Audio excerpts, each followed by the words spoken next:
Olá, alunos! Essa aqui é a quarta parte sobre a globalização. Nessa aula, nós vamos trabalhar sobre os mundos da globalização para entender melhor como são as desigualdades no mundo. Sempre nas minhas aulas, eu gosto muito de trabalhar com a visão do geógrafo Milton Santos, que ele tem no livro Por uma Outra Globalização. Nesse livro, ele coloca que existe 3 globalizações diferentes, ou seja, 3 mundos diferentes, que são, na verdade, formas que nós enxergamos. O primeiro mundo, como ele coloca, é esse mundo como fábula. O segundo, o mundo como perversidade, ou seja, o mundo como ele é. E o terceiro mundo seria o mundo como possibilidade, como o mundo deveria ser. E como ele coloca aqui no título do livro, essa outra globalização está relacionada a esse mundo como possibilidade. Vamos ver agora cada uma dessas características de cada um desses mundos. Para começar, é importante explicar a origem da palavra globalização. Essa palavra ela foi criada nos anos 80 por escolas americanas de administração de empresas. E elas popularizaram esse nome através de consultores de estratégia e marketing. O termo globalização ele é cheio de conotações e ela é apresentada como um processo benéfico e necessário. De tal forma, a globalização ela tem metáforas, ou seja, figuras de linguagem em que faz uma comparação implícita, e como termos utilizados, aldeia global, fábrica global, cidade global, Disneylândia global e Nova Babel. A principal metáfora desse mundo como fábula é a aldeia global, pois ela representa a esperança de um mundo mais igualitário, e um mundo que não houvesse fronteiras, um mundo que houvesse uma cidadania universal, em que o espaço e tempo seriam de formas igualitárias, e entre outros aspectos. Para o Milton Santos, o autor desse livro, essa fábula justamente não reflete o real significado, e por isso ele acaba colocando ela como fantasiosa, justamente porque no mundo real, justamente nós temos o aumento da desigualdade social e demais problemas. Continuando, o mundo, na verdade, ele é marcado por uma desigualdade do desenvolvimento do capitalismo em escala mundial. Para a maior parte da humanidade, essa globalização ela funciona através do que ele chama de fábrica de perversidade. Ou seja, o que seria essa fábrica de perversidade? Seria o desemprego é crônico, a pobreza aumenta, as classes médias perdem a qualidade de vida, o salário médio tende a baixar, a fome e o desabrigo se generalizam em todos os continentes, novas doenças aparecem como a AIDS e as velhas doenças também são expandidas. A mortalidade infantil permanece, enquanto os progressos médicos e da informação crescem de outro lado. A educação de qualidade ela é acessível para os países desenvolvidos e para uma determinada classe nos países subdesenvolvidos.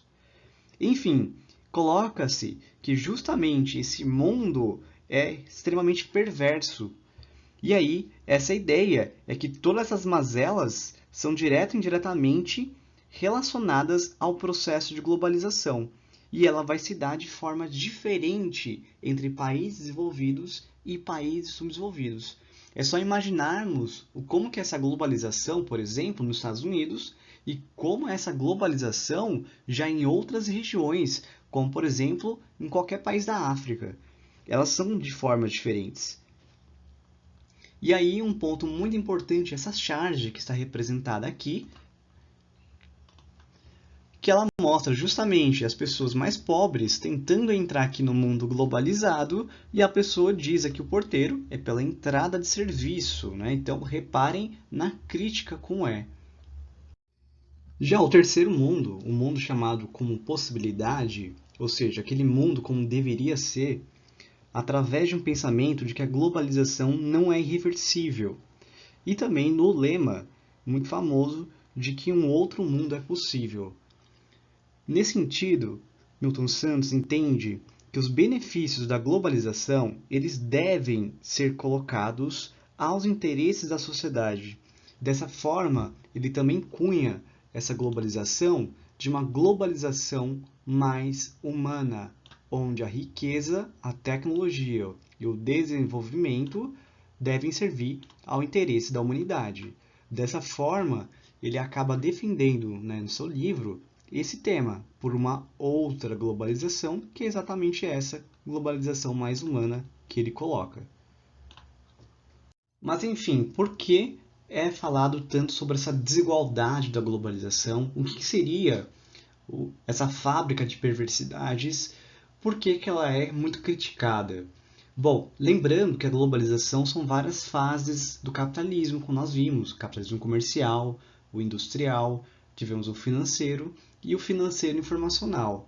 Lembrando também que nós temos aqueles tipos de capitalismo, ou seja, as doutrinas capitalistas, que nós também tivemos elementos. Então, tudo isso englobado, ele está relacionado com essas desigualdades de globalização, que nós veremos mais como elas funcionam. Primeiro, é importante distinguir como se dá a globalização nos países desenvolvidos e como se dá nos países subdesenvolvidos. Repare aqui, muito importante esses elementos, em que são os contrastes de um grupo para outro, em que um vai ter uma maior integração econômica e outro, de certa forma, uma menor integração econômica no sentido de infraestrutura, sentido de indústrias. É praticamente como se os países subdesenvolvidos tivessem aquela dependência econômica do setor primário, como no caso do Brasil. No caso da mineração, por exemplo, da agricultura, já os países desenvolvidos, eles justamente têm relacionado essa integração econômica de uma múltipla relação. Então, ele tem áreas industriais, tem áreas agrícolas, tem áreas do setor terciário, e além de ter todo esse aparato, tecnopolos, tecnologia, qualificação, concentração de riqueza, aí justamente uma discussão do bem-estar social, muitas vezes relacionado, mas se a gente for olhar os países com melhores qualidades de vida, ou seja, melhores qualidades de DH, eles têm uma proteção do Estado muitas vezes maior em relação a outros países. Também tem muitos subsídios econômicos e muito protecionismo, enquanto do outro lado, os países subdesenvolvidos, a ideia do neoliberalismo é cada vez menos essas relações, principalmente esses dois itens que nós falamos. Aí lembrando que os países desenvolvidos têm a dependência da tecnologia, do capital e do investimento desses países desenvolvidos. A economia primária é um fator, a dependência de matérias-primas, o aumento do setor terciário, que aí lembrando que esse setor terciário nos países desenvolvidos será mais de ambulantes, ou do que nós chamamos de uberização. E aqui a concentração de pobreza é maior, enquanto o abismo também dessa desigualdade social é maior. Então isso aqui é fundamental entender essas duas diferenças da globalização. Uma, que ela vai ser mais rica, no sentido do seu desenvolvimento econômico, político, social, enquanto o outro vai ter as mais dificuldades possíveis em relação a isso. Vamos ver outros exemplos. Aqui nós temos uma frase do Milton Santos também, voltando a ele, que justamente ele é muito utilizado nos vestibulares, pois ele é considerado um dos mais respeitados geógrafos brasileiros. E ele sempre cai no vestibular, então é por isso que eu coloco muita coisa dele. Aqui tem uma frase que ele sintetiza um pouco sobre essas desigualdades sociais. Ele coloca assim: a globalização atinge ao mundo todo, mas não a todos os lugares. Bom, o que quer dizer essa palavra, né, que atinge o mundo todo? Quer dizer que ele alcança todos os países, ele alcança todos os continentes. Só que ele ocorre de formas diferentes. Então, um país A e um país B, por exemplo, eles vão ter globalizações diferentes, imaginando um país desenvolvido e um país subdesenvolvido. E aí é evidente esses sintomas são diferentes, e por isso que ele coloca, mas não a todos os lugares, né? Não da mesma forma, como ele quer dizer. E aqui, para ilustrar, temos três imagens mostrando essas diferenças. Aqui, mais ou menos, mostrando aqui na imagem. Essa parte maior, vocês estão vendo? É o hemisfério norte, enquanto aqui o hemisfério sul. Reconhece aqui justamente a América do Sul e aqui o continente africano.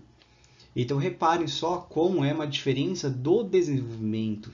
E aqui falando, ó, hoje falaremos sobre as vantagens da globalização. E aí, evidente, esse contraste, né, de que aqui o mundo é grande e essa parte do mundo é pequeno.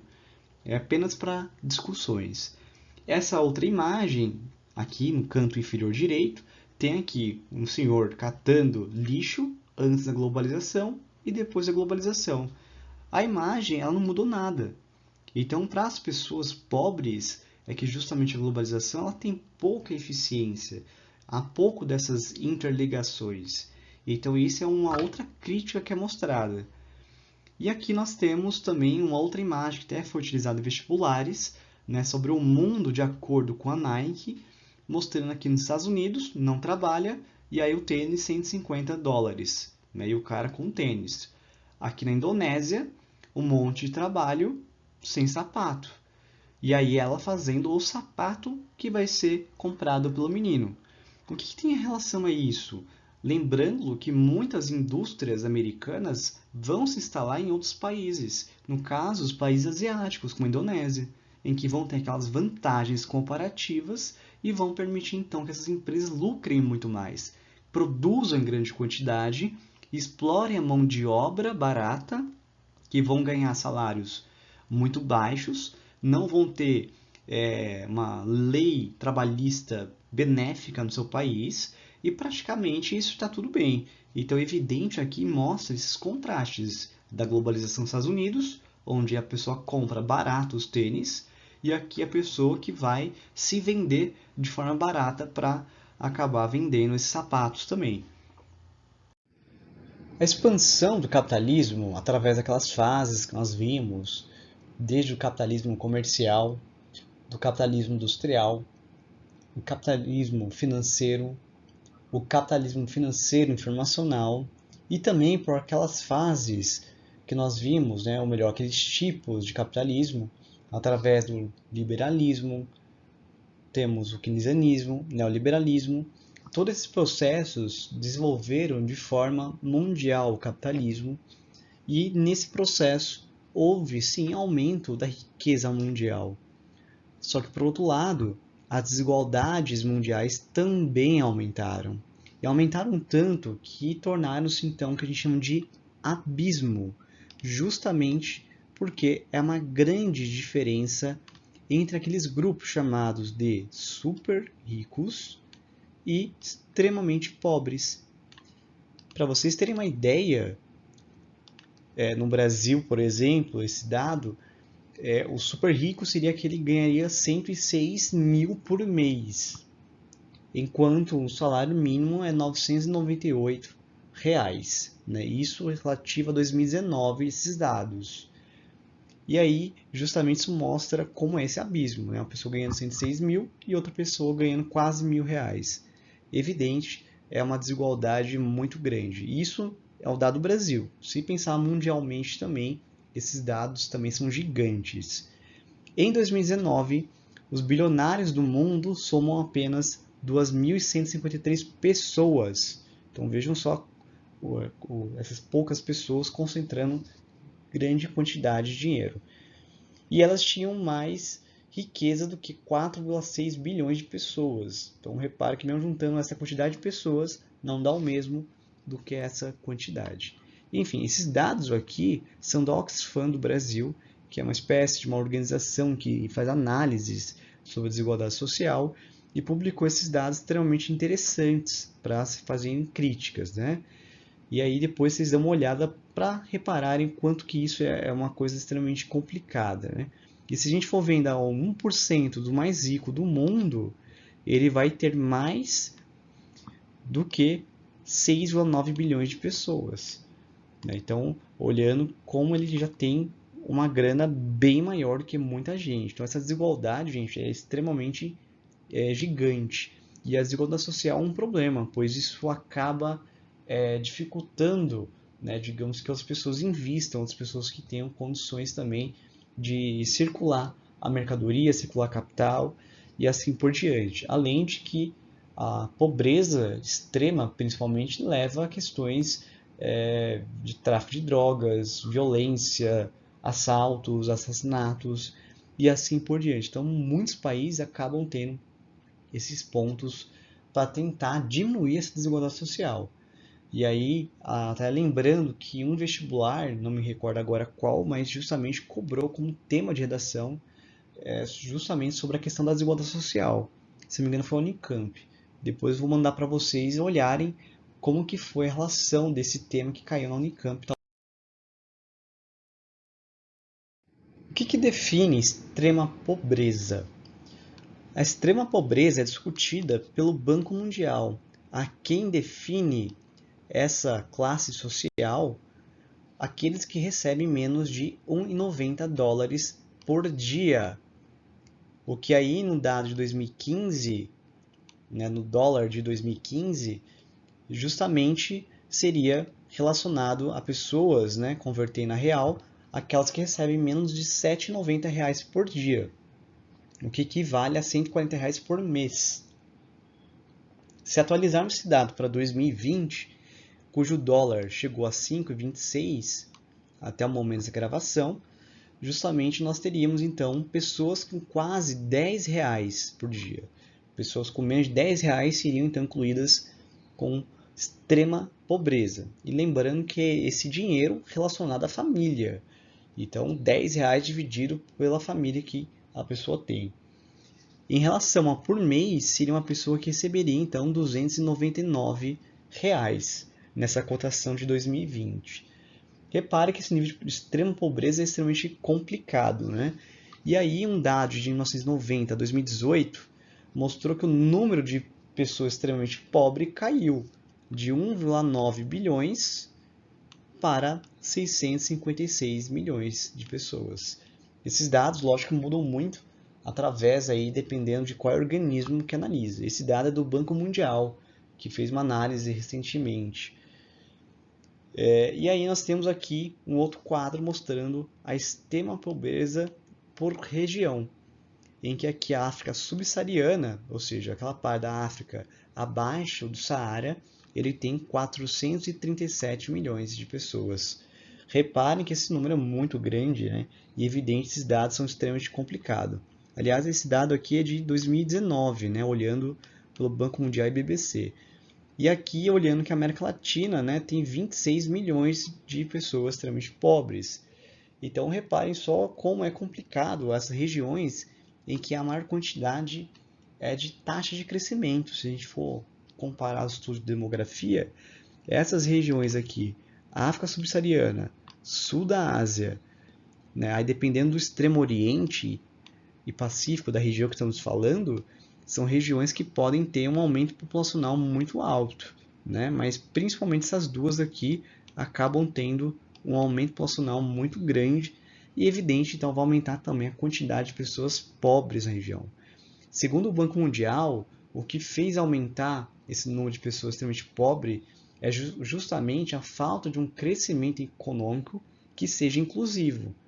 Lembrando também das crises econômicas que aumentaram também muitos conflitos em alguns países. E aí, só para vocês verem outros dados importantes, nós temos aqui uma relação da concentração de renda volta a crescer no Brasil em 2018, em que o rendimento do grupo de 1% mais rico cresceu 8,4%, enquanto o 5% mais pobre caiu 3,2%. Evidente, então, mostra que nessa crise, quem acabou rendendo mais, justamente, são os ricos. Né? E lembrando que o banco, quando também está em crise, ele lucra bastante. Lembrando também que os dados relacionados à desigualdade social no Brasil, eles aumentaram inclusive com a nossa crise econômica. Né? E aqui, o índice de Gini, que aqui esse dado é oposto do IDH, ele vai indicar sobre a questão da desigualdade social e quanto esse dado que é de 0 a 1 é um índice também que nem o IDH, só que aqui quanto mais próximo a 1, ele significa que ele é ruim, afinal ele quer dizer que é maior a desigualdade. Então quanto mais perto de 1, maior desigualdade. Isso, o índice de Gini. O IDH já é o oposto, né? Quanto mais perto do 1, melhor o IDH. Enfim, reparem que justamente o nosso índice de Gini, ele aumentou em relação aos demais dados. Né? No momento ele subiu e desceu, e de repente ele vem subindo. Então, a evidência mostra um pouco as questões que nós estamos vivendo. O bem-estar social nosso, repare que ele caiu, né? E justamente ele dificilmente vai voltar, né? Vamos dizer, até o mesmo ápice de antigamente. Ou seja, aquilo que vai ter a questão de uma melhoria sociais para a população, como aumento do salário em relação à inflação e créditos, entre outras formas também. E a pobreza extrema volta também a crescer. Né? E justamente esse aqui é um índice que a gente tem que se preocupar com o Brasil. Esse é um índice extremamente complicado. Esse dado que estamos vendo aqui ele foi publicado em 2018 por um relatório de desigualdade social e publicado acho que pela UOL. Aqui temos essa matéria que mostra a distribuição de renda no Brasil, mostrando a quantidade de população, porcentagem delas, né? Então 50% são os mais pobres no Brasil, enquanto 1% da população são aquele muito rico, ou seja, os super ricos. Esses super ricos são só 1,4 milhões de pessoas, contra 71,2 milhões de pessoas mais pobres. Então, repare, temos muita gente pobre em população, classe média, nível, praticamente boa parte nossa, e apenas aqui 10%, digamos, aqueles ricos, dos ricos para o muito rico, se calcularmos essas duas partes. 90% da população está entre os mais pobres e classe média. Então, reparem só na diferença entre os setores. E aqui, considera classe média, aqueles que ganham acima de 2,4 mil reais por mês, chegando a quase 8,4 mil reais por mês. Enquanto que as pessoas que vão ser do muito rico, aquelas que ganham 41,7 mil reais até 106 mil reais por mês, como nós tínhamos visto. Ou seja, é uma diferença enorme.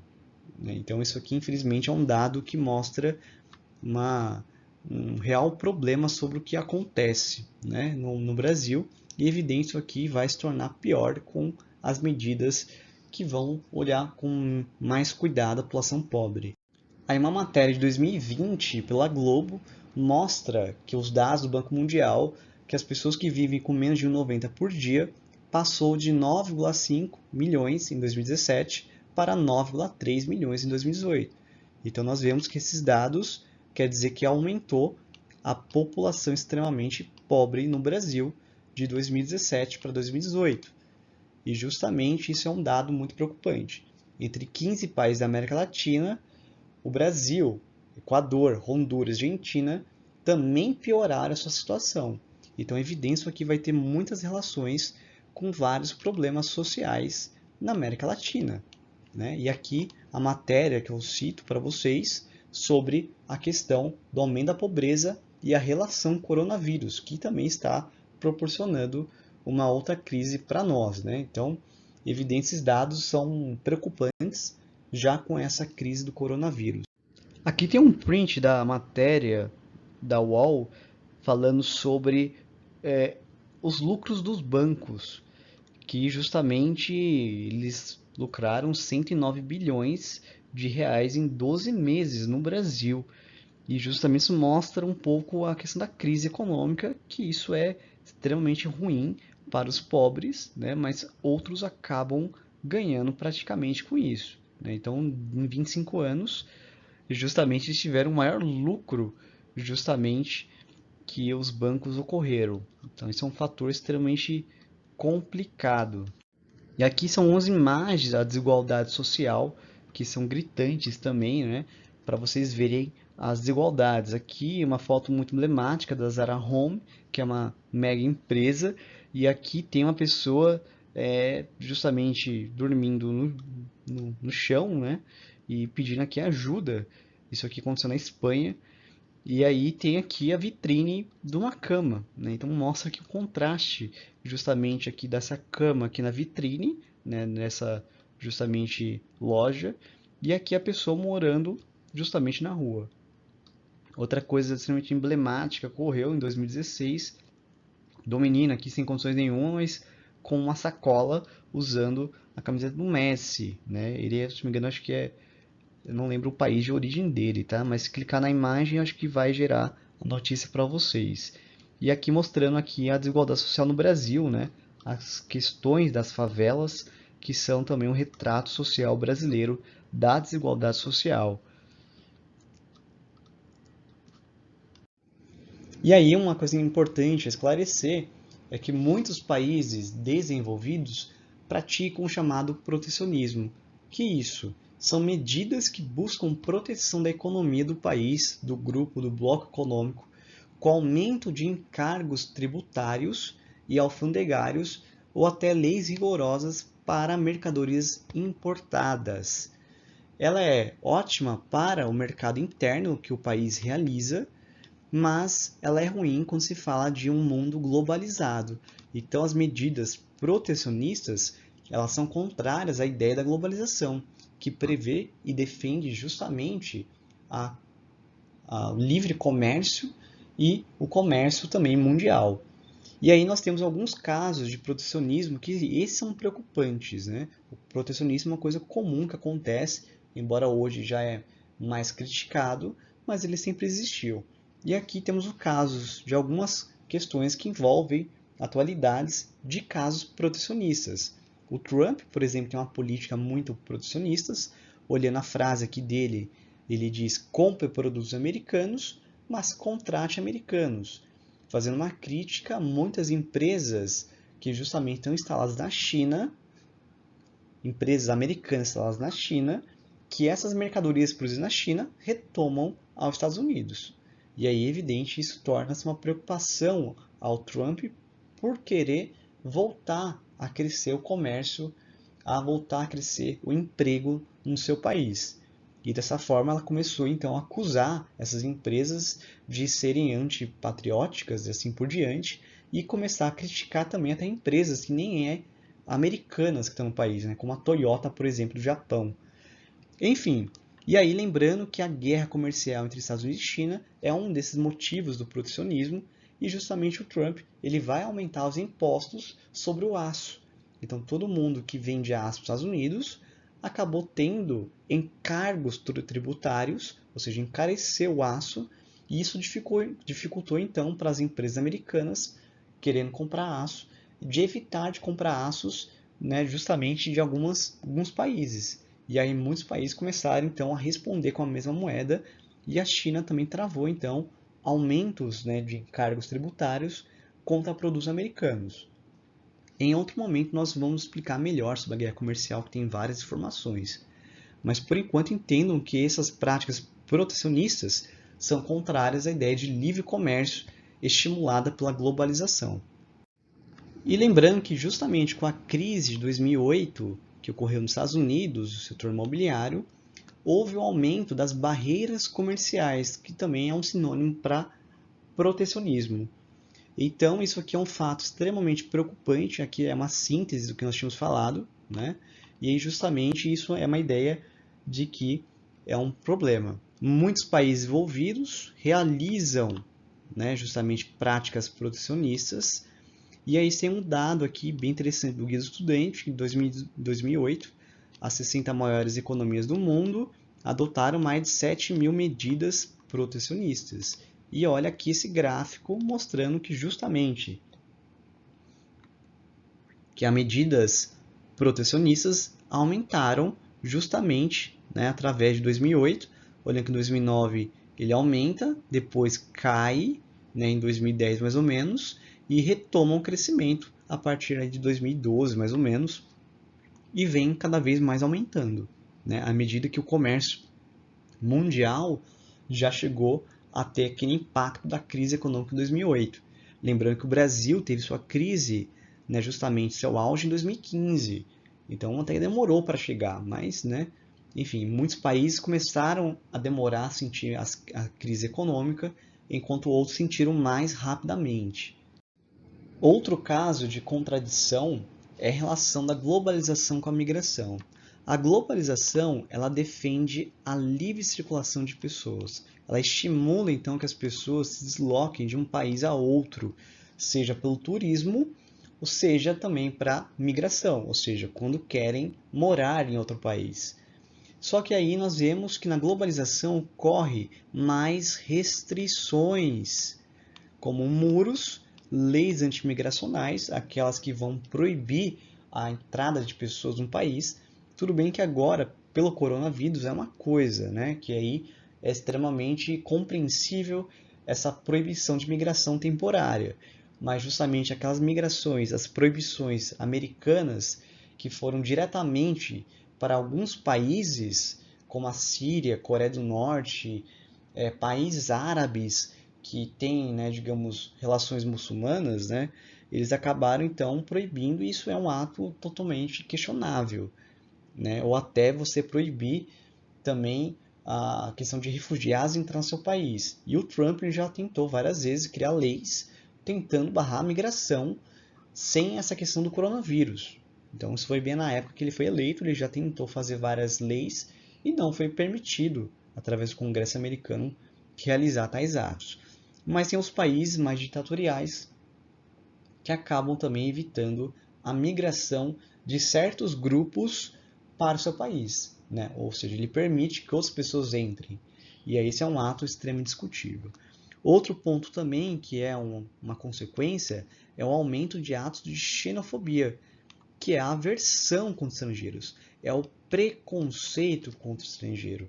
E esse preconceito ele pode se dar através de um gesto, através de uma fala, através de um xingamento, através de uma agressão física, até atentado à vida também pode ser. Então, xenofobia é um ato extremamente complicado e vem aumentando. E aqui nós temos um exemplo de uma imagem que aconteceu no Brasil, em 2018, no estado de Roraima, em que a população venezuelana, por sua crise humanitária, entra no Brasil, esses refugiados, ficam no campo de refugiados, e aí, por uma fake news, as pessoas de Roraima acharam que eles tinham feito atos de barbaridade, assaltando e matando pessoas na região. Eles então foram lá, as pessoas, incentivadas pela fake news, a queimarem o campo de refugiado deles. E aqui nós temos um cara, né, sentado a meio fio com uma criança, justamente chorando depois do ato de xenofobia que ocorreu em Roraima, e ele tendo que voltar para a Venezuela, que está numa situação bem pior que o Brasil, com uma crise econômica muito forte e extremamente complicada. E aqui em cima uma imagem que mostra o contraste, né? Aqui dos Estados Unidos mantendo as barreiras, né? Mantendo a fronteira entre os dois países, Estados Unidos e México, né? Aqui os Estados Unidos, certo? Você vê a bandeira dos Estados Unidos, e aqui o mexicano. E ele não pode entrar para o país, só que ele pode o quê? Comercializar. Ele pode comprar um McDonald's. Então isso aqui mostra uma crítica com a globalização. E lembrando que da questão da migração, uma frase do Papa Francisco muito bacana, é que ele justamente ele acaba criticando Trump na época. Ele faz aqui um discurso, né, de que devemos construir pontes em vez de erguer muros, em relação à ideia do Trump aumentar a expansão do muro entre Estados Unidos e México, que foi muito criticada. Lembrando que a globalização ela estimula a inter-relação entre pessoas. Ela incentiva, então, as culturas diferentes que existem no mundo. De forma contraditória, existem grupos chamados neoconservadores, nacionalistas e também extrema ultradireita. Esses termos são muito discutíveis, pois é um pouco difícil conseguir, então, explicar e identificar e classificar esses grupos conservadores. E eles justamente fazem atos, né, praticamente maiores. Isso justamente ocorre como fato decorrente da crise econômica e das políticas de austeridade, né, que geram então corte de benefícios sociais, aumentam esse sentimento ultranacionalista, e também, de certa forma, o avanço da internet e redes sociais, que permitem então essa organização de pessoas a nível mundiais e conhecendo então culturas diferentes de forma também através das redes sociais. Ou seja, é uma contradição da globalização que ela cria tudo isso, ela também vira então elementos cada vez piores. Esses grupos conservadores, eles são contra as misturas de etnias, são contra, muitas vezes, negros, são contra estrangeiros, então são contra islâmicos também. Enfim, vou deixar a imagem aqui para que vocês consigam entender melhor o que significa isso.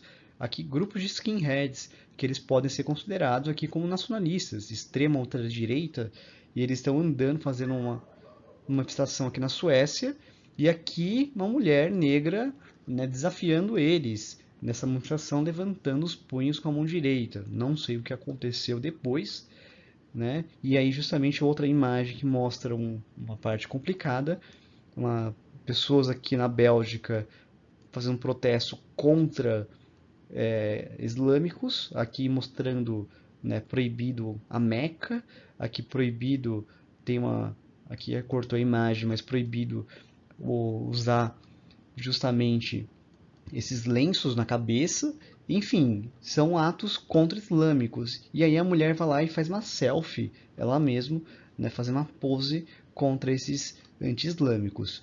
Ou seja, isso aqui é extremamente complicado. Essas duas imagens só foram para mostrar um pouco dessa efervescência da resistência, que são tentativas de evitar esse conservadorismo. E outro caso também muito importante, depois procurem, um caso em 2017 em Charlottesville, Estados Unidos, em que grupos neonazistas mesmos, extrema-direita, como preferirem o nome, fizeram atos de manifestação usando bandeiras do nazismo, usando adereços da Ku Klux Klan, enfim, bem complicado esse ato que ocorreu em 2017 nos Estados Unidos. Outro ponto é a relação da precarização do trabalho, que é um fruto, uma consequência das políticas neoliberais que buscam a flexibilização das leis trabalhistas. Isso é, ele quer que as leis sejam menos rigorosas, que controlem menos as questões trabalhistas, para permitir então o aumento do que eles falam de emprego, das relações econômicas e assim por diante, da facilidade para a empresa. Muitas flexibilizações das leis trabalhistas, como ocorreu na nossa reforma trabalhista, é a terceirização, quando pessoas então ofertam serviços a determinadas empresas. Uma empresa grande, por exemplo, ela não precisa mais ter seu próprio motorista ou também a sua cozinheira, por exemplo. Ele pode contratar empresas terceirizadas que vão oferecer serviço. O que isso tem de mais? A terceirização, ela tira a responsabilidade da empresa que a contratou. E dessa forma, acaba tendo relações menos, né, digamos, rigorosas entre as duas partes e corre o risco de ocorrer justamente o aumento da exploração do trabalho através desses pontos. Outros pontos elementares que eu vou falar com vocês é a relação da China e esses três últimos pontos. A China tem uma vantagem sobre os outros países por conta da sua flexibilização de leis trabalhistas, que faz com que ela tenha jornadas diárias acima de 12 horas, contra 10 horas que temos em outros países, ou 8 horas também, dependendo do país. E também oferece 6 dias por semana, enquanto muitos, dependendo da profissão, da jornada semanal, ela pode ser 5 dias só de trabalho. Então a China acaba então permitindo uma alta intensidade de trabalho, e eu já vou falar qual é a consequência dessa alta questão do trabalho na China. E aqui só deixando para vocês um trecho do vídeo Charlie Chaplin que justamente fala sobre essas refeições diárias substituídas por tempo de trabalho, que ocorreu inclusive na Coreia do Sul, em que justamente muitas empresas, tentando acelerar o processo produtivo, querem evitar então que a pessoa tenha seu tempo de trabalho. E na nossa reforma trabalhista, inclusive, foi muito discutido sobre a questão da substituição das refeições diárias, né, do almoço, por exemplo, por tempo de trabalho. Então as pessoas poderiam sair até mais cedo, mas não teriam almoço, por exemplo. Enfim, isso aqui é só um exemplo do que muitos, né, acabam pensando, e Charlie Chaplin, bem na frente do seu tempo, ele já fazendo uma crítica a esse processo do Fordismo, e praticamente essa questão da exploração do trabalho que muitos vêm querendo, né? No caso, o exemplo que nós falaremos é um caso bem mais, acho que, problemático do que esse. Isso aqui ocorreu numa empresa sul-coreana, Lear, com uma filial em Honduras, em que justamente, né, a empresa obrigou funcionários a usarem fraldas para impedirem que eles saíssem para ir no banheiro e perdessem horas de trabalho. Vejam só como é uma situação complicada, né? Essa matéria aqui foi compartilhada pela Band, né? Então, aí até eu procurei ver se não é fake news, mas justamente foi pela Band e essa data aqui é de 2013, né? Enfim, vejo como isso aqui é problemático. Em relação à China, é fundamental lembrar que na China ocorre a produção do iPhone, né? Então temos a China aqui, ela pega as matérias-primas do Congo, a ideia da produção do iPhone é justamente norte-americana, né? A empresa responsável, e nós temos justamente aqui a China como local de produção. E quem produz justamente o iPhone é a empresa contratada, que é a Foxconn, que justamente é ela que vai ter essas vantagens comparativas. E aí depois eu peço vocês lerem esse resumo sobre a cadeia produtiva do iPhone para entender um pouquinho mais como funciona ela. Vamos ver um pouquinho mais sobre essa empresa chinesa chamada Foxconn, em que ela é responsável por grande parte da produção de celulares, smartphones que nós temos no mercado. Ocorreu essa notícia em 2013, em que fala que 3 funcionários cometeram suicídio depois de receber assédio moral, né? Justamente serem ameaçados de demissão bem durante o expediente. Tem 3 fotos aqui da Foxconn e mostra um pouquinho como é por dentro, né, justamente essa indústria. Essa aqui são fotos raras que são proibidas dessa fábrica, que é muito questionada no mundo, pois ela tem uma situação bem complicada, né? Bom, primeiro lembrando que a China tem jornadas diárias acima de 12 horas por dia e 6 dias por semana. Isso dá muito trabalho intenso. As fábricas chinesas são adaptadas à vivência do funcionário, que eles não voltam para casa praticamente por conta dessa alta jornada de trabalho. Então muitos acabam dormindo, né, em locais beliches na própria fábrica, se divertem à noite.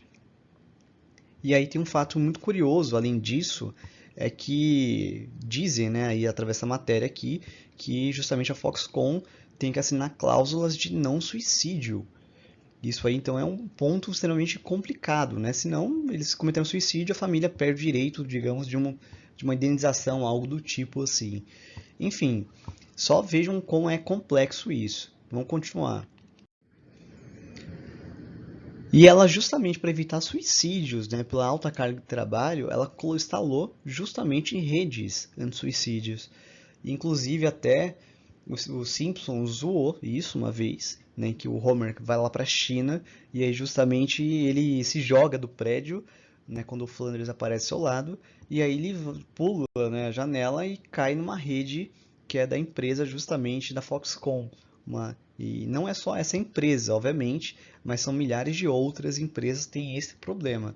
E essa matéria aqui dizendo sobre essa rede foi de 2010 e muito é questionada essa empresa por essa questão do assédio moral, né, ou a questão do esgotamento mental também dos funcionários. E aqui uma outra matéria de 2019 dizendo que na Coreia do Sul foi permitida uma nova lei. Isso foi aprovado por uma boa parte da população que queria jornada de trabalho a 52 horas. No Brasil são 44 horas por semana, dependendo também do trabalho, né? Ou seja, é extremamente complicado, né? E veja que a matéria também traz que essa pressão tem 500 suicídios por ano na Coreia do Sul, né? Não sei o dado da China, mas esse dado deve ser mascarado, obviamente, né? Porque eles devem cobrir esses dados. E justamente isso é um ponto extremamente complicado. Então a Coreia do Sul aumentando mais ainda essa precarização do trabalho. Para finalizar essa questão da precarização do trabalho, um ponto específico do Brasil é a nossa reforma trabalhista que foi aprovada em 2016 e justamente ela aumentou essa precarização do trabalho. E recentemente nós estamos discutindo ainda essa outra possibilidade de aumento da precarização do trabalho, que é a votação do contrato verde e amarelo, que está ocorrendo ainda. Não dá para discutir muito sobre ela ainda, mas é uma ideia que pode complicar mais ainda essa questão trabalhista, né? Essa reforma trabalhista, ela possibilitou então muitos trabalhos informais, né? Aqueles que são sem registro em carteira de trabalho. Isso aqui no Brasil já até tinha essa questão da informalidade, só que agora ela foi, digamos, legalizada a informalidade no Brasil. E isso tornou-se então um ato complicado, uma vez que eles já não têm aquelas mesmas condições de trabalho. Por exemplo, aquele auxílio emergencial de R$ 600 que estão falando, muitos desses informais muitas vezes nem conseguem ter acesso a elas. Bom, existe também ritmos intensificados e aumentos exagerados da jornada diária. E isso é uma outra consequência que nós tivemos não só na reforma trabalhista, mas isso num aspecto mais geral também no mundo, né, que cada vez mais vem tendo esse aumento, como por exemplo aí a Coreia do Sul, que aprovou aquele aumento exorbitante, né, de 52 horas. Um ponto muito interessante sobre precarização que é fundamental falar é sobre a situação física e psicológica, que acaba sendo extenuante, ou seja, fora do comum, ele é extremamente complicado. E aqui, para quem não entendeu, essa imagem aqui é um exemplo, né? Mais rápido empreendedor, então aquela pressão que existe. Houve também como flexibilização e precarização a remuneração variável, né? Em que a pessoa tem um salário fixo e aí ele tem um ganho extra de acordo com a produtividade do funcionário, que seria uma tentativa de fazer com que ele trabalhe mais rápido, o que também está relacionado a esse ponto aqui. Embora quem está aqui, ele seria chamado, né, justamente de um processo de uberização, em que alguns falam de empreendedor, que é um termo mais bonitinho para falar, mas não é bem assim, né? Então ele acaba ficando complicado. Essa imagem de cima, por exemplo, mostrando a pessoa ciclista, justamente ele fala, ele não é empregado do restaurante, ele não tem férias, ele não tem folga no final de semana, ele não tem plano de saúde, ele não vai se aposentar, ele aluga a bicicleta para trabalhar, ele não é empregado em empresa de entrega, ele não é empregado de quem encomenda, ou seja, ele acaba sendo um empreendedor, como é usado o termo, mas ele é informalidade. Então isso aqui é um ponto extremamente complicado da situação de trabalho. E hoje em dia existem muitos trabalhos diferentes, né, que a gente fala, trabalhadores temporários, os ambulantes, freelancers, pessoas jurídicas, os terceirizados, também existe até os quarteirizados, quando algumas empresas terceirizadas contratam uma outra empresa. Muito mais louco que isso. E esse é o mais importante, a uberização, em que são os trabalhadores de aplicativos, é um termo utilizado. Então, desde aquele da empresa de entrega de comida, desde a empresa que vai, né, levar você de um local para outro. E esse termo vem chamando muita atenção. E aí um sociólogo brasileiro, Ricardo Antunes, ele escreveu um livro justamente sobre os privilégios da servidão, em que ele chama esses novos trabalhadores de escravidão digital, justamente porque eles acabam tendo várias sequelas. Por exemplo, essas duas matérias aqui falando sobre a situação desses trabalhadores de aplicativos. Nessa matéria de 2019 aqui da BBC, fala dormir na rua e pedalar 12 horas por dia. A rotina dos entregadores de aplicativos, que é bem intensa, né?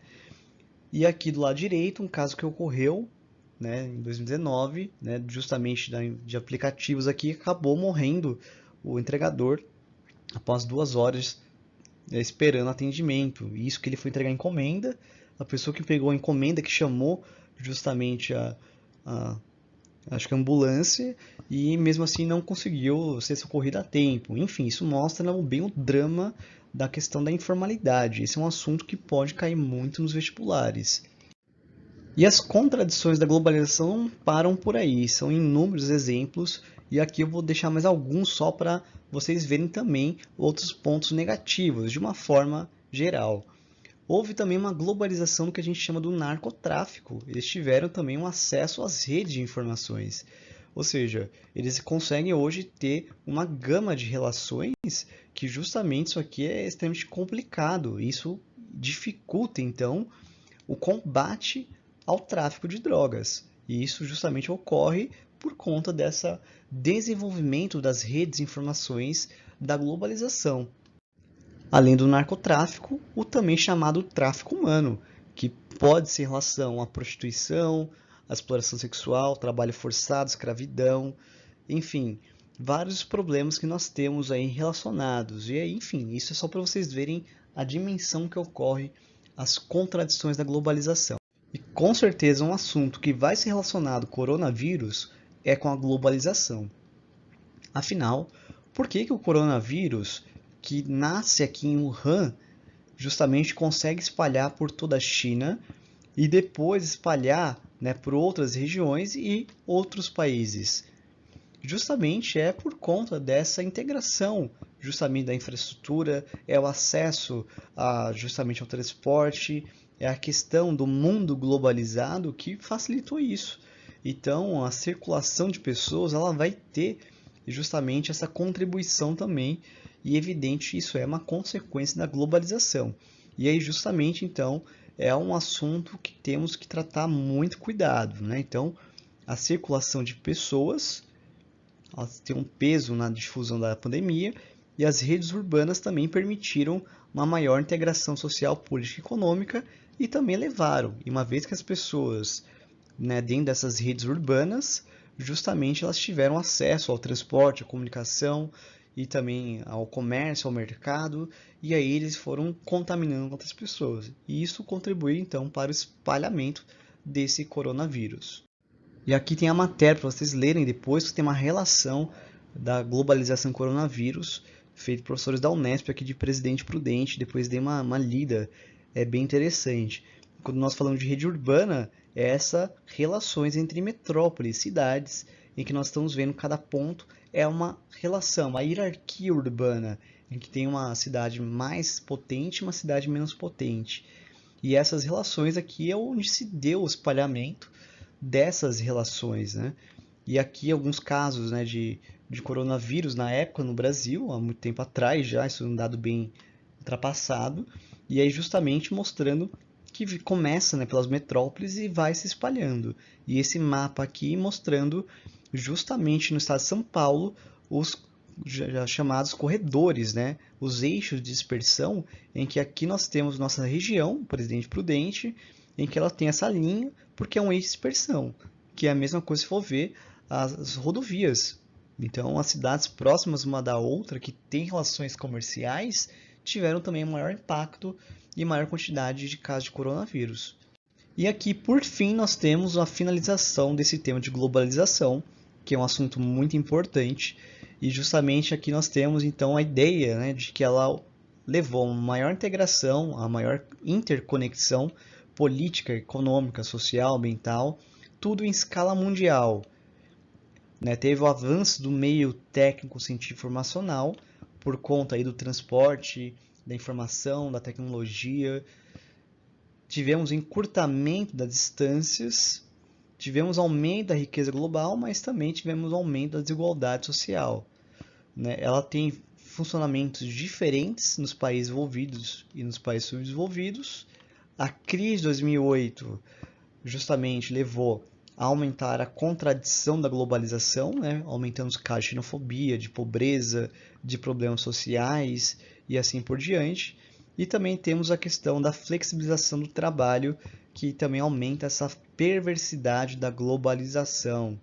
Enfim, espero que vocês tenham compreendido bem mais o assunto de globalização e esses problemas decorrentes, pois é um assunto que com certeza vai cair no vestibular de vocês.